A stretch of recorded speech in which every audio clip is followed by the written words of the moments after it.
আজ আমার বাড়িতে মহোৎসব লেগেছে। সকাল থেকে কেন কালো সারাদিন তোমাদের সামনে একবারও আসতে পারিনি। বাড়িতে কাজ নিয়ে আমি এমনিতেই এত ব্যস্ত, তার উপরে বড়মশাইয়ের অবস্থা দেখো। বাজার তুলে নিয়ে এসেছে, এখন বাজে প্রায় 12:30।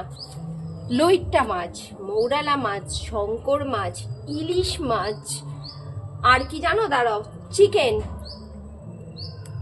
বলো কখন এগুলো আমি কাটবো, ধোবো, গুছাবো? তাও 3 রকম ধুয়ে ফ্রিজে রেখে এলাম।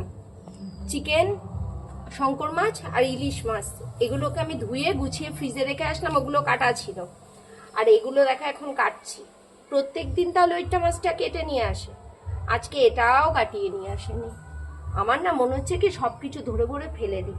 আর সমানে বিল্ডার্সের যে জিনিসপত্র সেগুলো এসেই যাচ্ছে বাড়িতে, ওগুলোও দেখাশোনা করতে হচ্ছে। বলো তো আমি এখন কোথায় যাই?